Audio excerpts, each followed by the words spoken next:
The fourth paper in this session is PrintQueue, Performance Diagnosis via Queue Management in the data plane. The paper will be presented by Iran Lai, who is from Tsinghua University.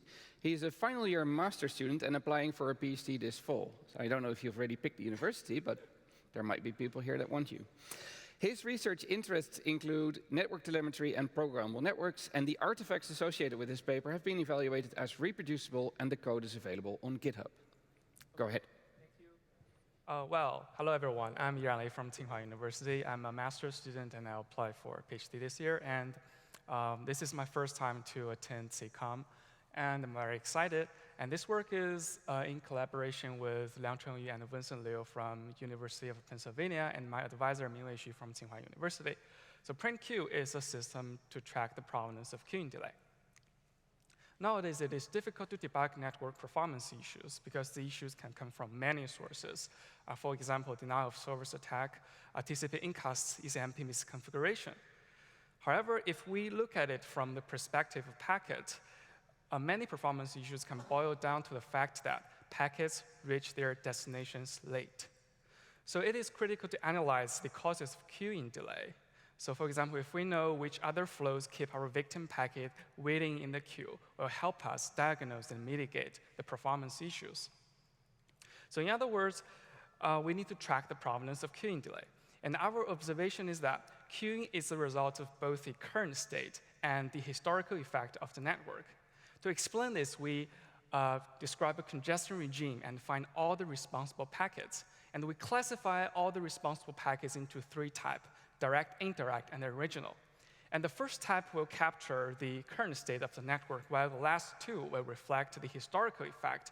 Together, they explain exactly why a victim packet experienced the queuing that it did. Now we need to track these type of culprits. We first start with the direct culprits. Suppose there is a victim packet experiencing high delay. It enqueues at the time, stays in the queue for some time, and finally leaves the queue. So during this period, the victim waits in the queue because the switch chooses to transmit other packets instead of the victim. So any packets that are dequeued in this period are the direct culprits for the victim's queuing. What's more, if the direct culprits are transmitted earlier, the victim may also be transmitted earlier and thus experience less queuing time. So we ask the question, why direct culprits are delayed? So in fact, they are delayed by packets earlier than the victim's in-queue moment, and we trace these packets back to the beginning of the queue build-up. So any packets that are dequeued in this period decide the number of direct culprits at the victim's in-queue time, like the blue ones in the figure, and we call them indirect culprits. And if there are fewer of them, the queue depth may be shorter, even 0, at the victim's in-queue moment. So finally, out of indirect culprits, we find a subset of packets particularly have slightly more blame, and we call them the original culprits. Considering the following example, there is the arrival of the UDP burst increases the queue depth, and the TCP flow that shares the same queue keeps sending packet. The UDP burst leaves the queue after a short time, and the queue starts to drain. Then comes our victim, and it asks for the causes for the high queue occupancy. So in the example, the indirect culprits include both the TCP flow and the burst. However, the volume of TCP flow is much larger than the burst. So the indirect culprits will mistakenly treat TCP flow as the causes for the high queue occupancy. So therefore, we need to highlight the packets that brought the queue to its current level. That is the burst in our example, and we call them original culprits. Next, we need to track each type of culprits as the causes of queuing delay. However, it is challenging to do so. Existing works fail to accurately track all types of culprits with low overhead. A well-known class of technique related to our problem is heavy heater detection technique. This method records the number of packets of each flow and return the largest ones. And they read and recite the data structures in fixed time intervals, and the result is in terms of the whole time period. However, for our problem, the directs of queuing delay can start and end at any moment, so we need to retrieve packets from arbitrary time spans. So the heavy heater detection method will overall underestimate the packet number.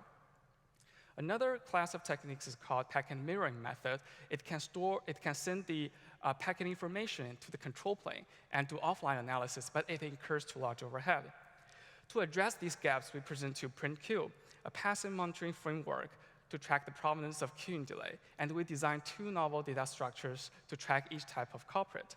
And we implemented it in the Clofino switch, and our evaluation shows that our system achieves better performance compared with the existing works. So the system consists of 2 parts. In the data plane, we implement the tracking data structure in the egress processing pipeline. As packets goes by, the data structure stores packet information in the data plane registers. And in the control plane, the analysis program periodically collects the register values from the data plane registers and store them in the control plane disk. To get the causes of a victim, users can use the historical record to do offline analysis. Also, packets can directly trigger a query in the data plane to have a more timely and accurate result. Next, we introduce each part of our system. First, we introduce the data structure called time windows, and they are designed to track the direct and indirect culprits.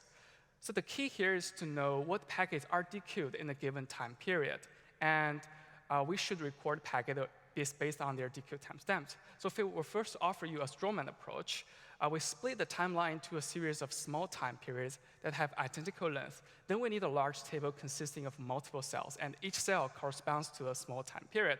So to retrieve packets from arbitrary time span, we just need to look up the corresponding cells. Then we adapt the strawman approach to the data plane architecture. The data plane has many stages, so we implement a strawman table in each stage to form a hierarchical variant. And when the first table is full, we override it from the beginning and pass the old record to the second. And just like the strawman approach, to retrieve packets from arbitrary time spans, we just need to look up the right cells. Also, we note here that each table updates itself in cycles. As you can see in the figure, the blue and black time mirrors are different cycles for the first window. Then comes our time window. So we further make a trade-off between space and accuracy. The objective here is to save space by slightly sacrificing accuracy. And what we do is to compress multiple cells into one when we are passing the records. So as shown in the figure, we compress 2 cells into one and store only 1 record. And we do save the space here because, as you can see, we use 2 tables to store 3 cycles of packets. Now, it is important to ask, when we're compressing multiple cells together, which one's record is stored? So in the example, we need to choose one from flow B and D's packet and drop the other. So in fact, we'll choose the latest record from cells that stored packets in the previous cycle. So in our example, every cell stored a packet in the previous example, and we compress 2 cells, and that means the latter record will be passed. So in our case, flow D's record will be stored. So by applying this rule, we have an important proportional property that is used to recover from the compression. So the ratio between the compressed packet number and the original culprit number is expected to be a constant, and we can calculate that number under different settings. So in our example, the ratio is 0.5. So to recover from the compression, we just need to multiply the packet number in the second time window by 2. So as you can see, for the entire time period, the recovered result reveals exactly the per flow packet count. And that is the time windows. Now we introduce the data structure queue monitor, which is designed to track the original causes. So the key here is to know what packets in history that brought the queue to its current level. So we first think of as the stack, because stack stores the oldest information for the longest time, but we cannot fully implement the stack in the resource-constrained data plane. So later we came up with a strawman approach to simulate the stack. So the data structure we proposed had the same depth as the queue depth, and it takes the latest queue depth as the stack top pointer. So when the packet changes the queue depth, we insert a packet along with the increasing sequence number into a corresponding entry. As shown in the figure, flow A and flow B's packet gradually fills the stack. If the queue depth stops changing from the moment, our data structure will keep remembering flow A and B's fault for unlimited amount of time, which is just our purpose.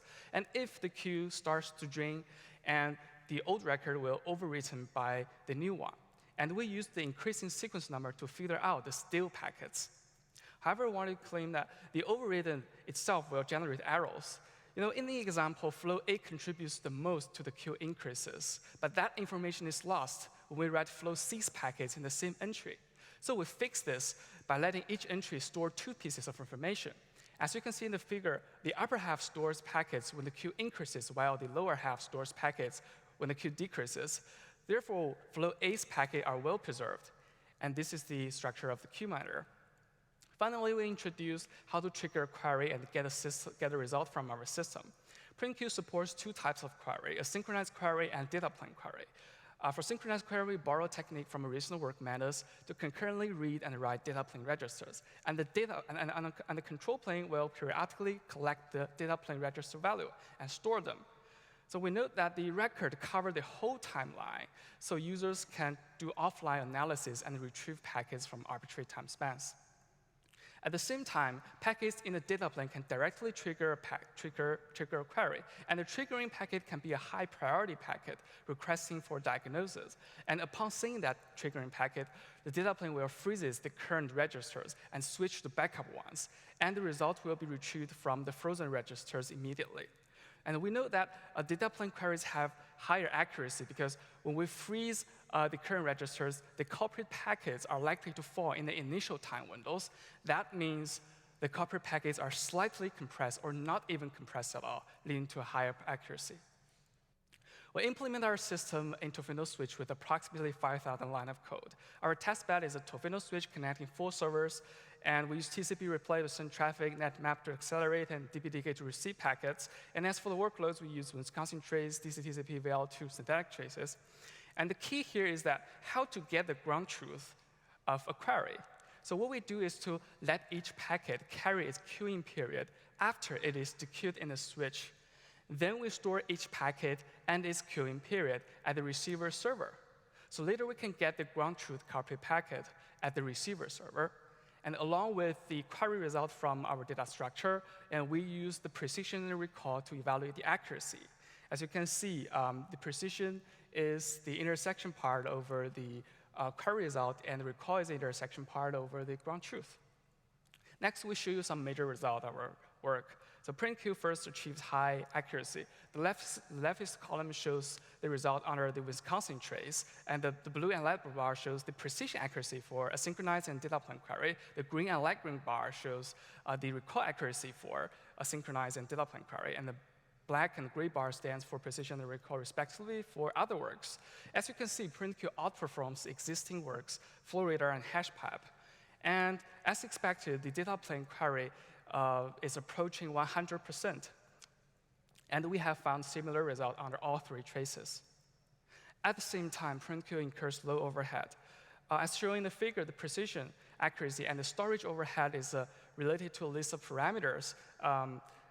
In the figure, alpha controls how many cells are compressed together when we pass in record, and K controls the number of cells in the time window, and T is the number of time windows. So as expected, a larger alpha and T will effectively reduce the overhead, but at the same time sacrifice accuracy. And K does not have obvious influences, but it does affect the SRAM usage in the data plane. So one thing we wanted to mention here is that there is the data exchange limit of the local interface between the control plane and data plane, and we use that interface to transmit data. And so that interface will fail to read the data plane registers in a timely manner if we choose the parameters above that line. So that means we have to sacrifice some accuracy for feasibility in some cases. And what's more, we can activate PrintQueue simultaneously in 10 ports in our testbed. So to sum up, PrintQueue is a practical data plane monitoring system to track the provenance of queuing delay. And we describe a congestion regime and find all the responsible packets and classify them into 3 types. We designed 2 new data structures to track each type. And we implement our system, and our evaluation shows our system achieves high performance. That's all. Thank you.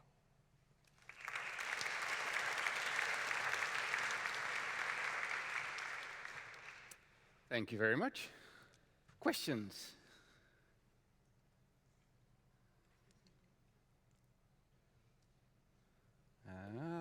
People are expecting lunch. I have a question. Yeah. So if I'm an operator and I want to deploy this in my network, what do I need to do and what do I get out of it? Like I want to analyze my network and I deploy your system. How do I control it from a central point? Yeah, good question. Actually, you can analyze like in a network, you can have like high priority packets or high priority flows, and when there's a congestion, you wanted to know what packet delayed them. So using our system, you can know, you can get a per flow packet count. And then you can use that packet count as the measure to estimate each flow's contribution to the delay. And then you can do further actions like you wanted to ban or reroute the flows that make you wait for the longest time. Okay. Questions from the audience?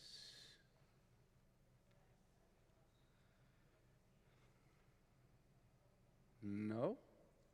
No one? Yeah. Thank you for the nice talk. I have a quick question. You mentioned that actually there is a trade-off between the space and the accuracy. So do you have some further experiment results about what the relationship between these two? And another question is, I noted that you compute the recall as well as the precision. So actually in your scenario, which one is more important? Thank you. Yeah, thank you for your question. As for your first question, the overhead problem, right?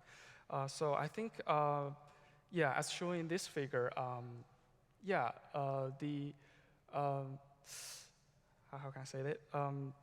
In this figure, the list of parameters do control like the alpha controls how many cells are compressed. That means you can use the same data structure to store an even longer period of time. So that's kind of a trade-off, because you compress, the more compression you get, the less accuracy you get. But at the same time, the same data structure, the same volume of data, it can represent longer time. So if you like say, when we wanted to record records for 1 day, 24 hours, then that means the data volume will decrease. And as for your second question, you mentioned the, sorry? What is more important, precision or recall? Precision or recall. I think in some cases, I think it applies to different applications. You know, for some applications, I think precision. In some applications, precision could be more important. But in others, recall is important because we don't like recall is like we don't want to miss any bad guy. We just find them all. And precision is yeah, we don't want it to get the wrong guy. We don't want to blame the innocent people. So it kind of applies to different applications. Okay. Any other questions? Yes? I'm curious, what's the sort of the scale of your system? I'll give you an example. In our data center, a lot of time the congestion is caused by hundreds of thousands flows bursting each a packet or two.